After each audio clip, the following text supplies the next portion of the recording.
જય શ્રીમન નારાયણ.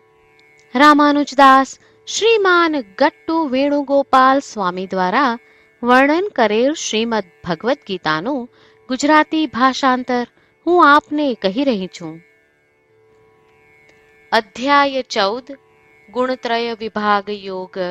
શ્લોક 2. ઇદં જ્ઞાનમ વુપાશ્રિત્ય મમ સાધર્મ્યમ આગતાઃ સર્ગેऽપિ નોપજાયન્તે પ્રલયે ન વ્યધન્તિ ચ. ઓમ. ગીતાચાર્ય શ્રી કૃષ્ણ પરમાત્મા અર્જુન સાથે આપણને બધાને ગુણત્રય વિભાગ યોગ શીખવી રહ્યા છે. પરમાત્મા કહે છે, અર્જુન, 3 ગુણોનું જ્ઞાન પ્રાપ્ત કરી અને તેનું આચરણ કરીને ઋષિ મુનિઓએ મારા સ્વરૂપને પ્રાપ્ત કર્યું છે. તેઓ ન તો સર્જન સમયે જન્મ લે છે અને ન તો પ્રલય સમયે નાશ પામે છે. આ શબ્દો સાથે શ્રી કૃષ્ણ પરમાત્મા આપણને એ આવશ્યક જ્ઞાનના આશીર્વાદ આપવાના છે જેનાથી આપણે 3 ગુણોના પ્રભાવથી પરે રહી શકીએ, જન્મ મૃત્યુના ચક્રમાંથી મુક્ત થઈને અને તેમના સ્વરૂપને પ્રાપ્ત કરવા સક્ષમ બની શકીએ. તેથી ચાલો આપણે શ્રી કૃષ્ણ પરમાત્માના ઉપદેશોને ધ્યાનપૂર્વક સાંભળવા માટે સજ્જ થઈએ. 3 ગુણોથી પ્રભાવિત ન થવાનો પ્રયાસ કરીએ અને સ્વયંને શ્રી કૃષ્ણ પરમાત્મા સમાન બનવા માટે સજ્જ કરીએ. શ્રી કૃષ્ણ પરમાત્માના ઉપદેશોનું ધ્યાન કરતા ચાલો આપણે શ્રીમન નારાયણને પ્રાપ્ત કરવાના ઉદ્દેશ્ય સાથે આપણા શરીરનો ઉપયોગ કરવાનું આરંભ કરીએ. શ્રીમન નારાયણનું શરણ લઈ ચાલો આપણે બધા શ્રી કૃષ્ણ પરમાત્માના શબ્દોનું આ શ્લોક સ્વરૂપે પુનરાવર્તન કરીએ. ઇદં જ્ઞાનમુપાશ્રિત્ય મમ સાધર્મ્યમાગતાઃ સર્ગેऽપિ નોપજાયન્તે પ્રલયે ન વ્યધન્તિ ચ. શ્રી કૃષ્ણ પરમાત્માએ આખી ભગવદ્ ગીતાનો સાર અધ્યાય 18ના શ્લોક 65 થી 70માં 8 ઉપદેશ દ્વારા કહ્યો છે.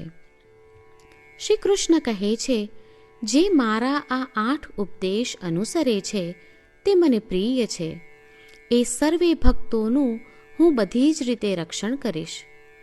શ્રી કૃષ્ણ પરમાત્મા પાસેથી આખી ભગવદ્ ગીતા સાંભળ્યા પછી અર્જુન કહે છે, કરિષ્યે વચનમ તવ. એટલે, કૃષ્ણ, હું તમારી આજ્ઞાનું પાલન કરીશ, તમે કહો છો એમ કરીશ. અને આથી જ શ્રી કૃષ્ણએ દરેક પ્રકારના યશ અને વિજય અર્જુનને આપ્યા છે.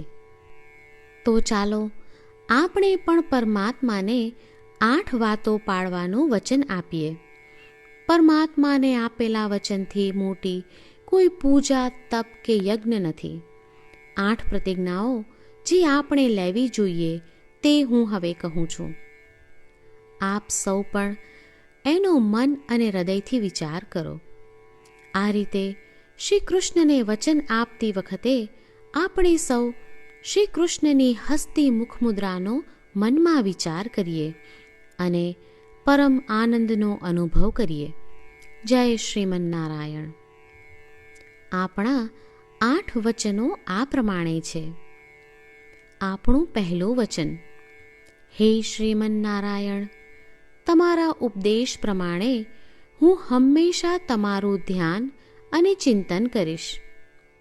આપણું બીજું વચન, હે શ્રીમન નારાયણ, તમે કહ્યું છે તેમ હું સદાય તમારી ભક્ત રહીશ.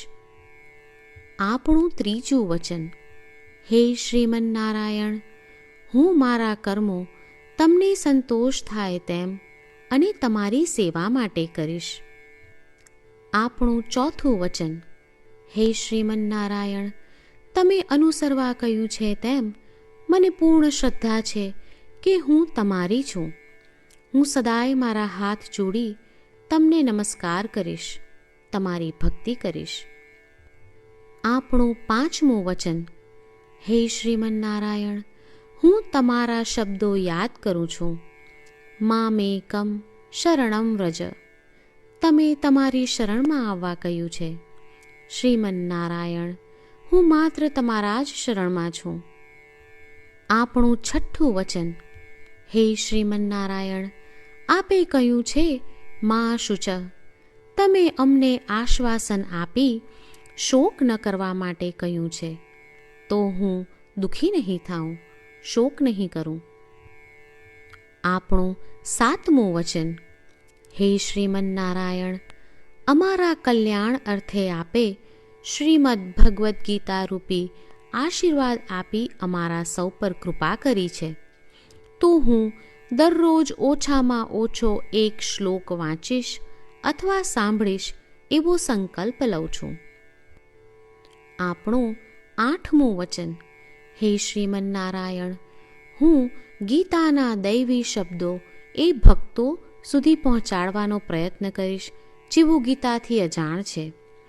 હે શ્રીમન્નારાયણ, તમે કહ્યું છે તેમ કરીશ, તમે કહ્યું છે એમ વર્તીશ અને તમારા માટે જ કર્મ કરીશ. શ્રીમન્નારાયણને આપેલું વચન કે દરરોજ તમે કહ્યું છે એમ કરીશું, એ જ એક મહાન પૂજા છે. તો ચાલો આપણે સૌ દ્રઢ શ્રદ્ધા સાથે પ્રભુ પાસે એક સંકલ્પ લઈએ. શ્રીમન્નારાયણ, કરીશ્યે વચનમ તવ. શ્રીમન્નારાયણ, હું તમારી આજ્ઞાનું પાલન કરીશ. સર્વમ શ્રી કૃષ્ણાર્પણમસ્તુ. જય શ્રીમન્નારાયણ. ઇદં જ્ઞાનમ ઉપાશ્રિત્ય મમ સાધર્મ્યમ આગતાઃ સર્ગેપી નોપજાયન્તે પ્રલયે ન વ્યધન્તિ ચ. ઓમ. ઇદં જ્ઞાનમુપાશ્રિત્ય મમ સાધર્મ્યમાગતાઃ સર્ગેપી નોપજાયન્તે પ્રલયે ન વ્યધન્તિ ચ.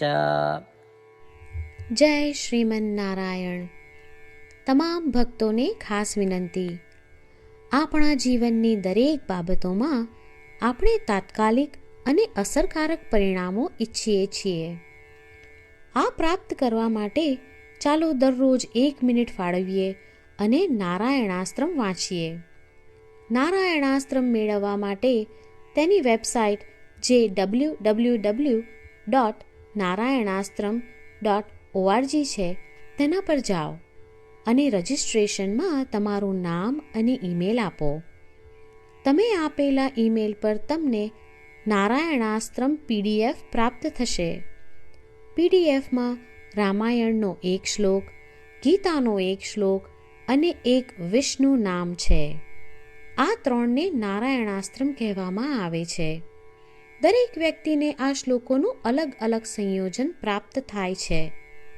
જ્યારે દરેક વ્યક્તિ 24,000 ભક્તો સાથે તેમના નારાયણાસ્ત્રમને દરરોજ વાંચે છે અથવા સાંભળે છે, ત્યારે સમગ્ર રામાયણનું 1 વાર પારાયણ, શ્રીમદ્ ભગવદ્ ગીતાનું 33 વાર પારાયણ અને વિષ્ણુ સહસ્ત્ર નામનું 24 વાર પારાયણ રોજ પૂર્ણ થાય છે. આ એક અદ્ભુત અને અસાધારણ પરિણામ છે. તેથી તમે અને તમારા પરિવારના સભ્યો તરત જ વેબસાઇટ પર જાઓ અને તમારું નારાયણાસ્ત્રમ મેળવો. જય શ્રીમન્નારાયણ.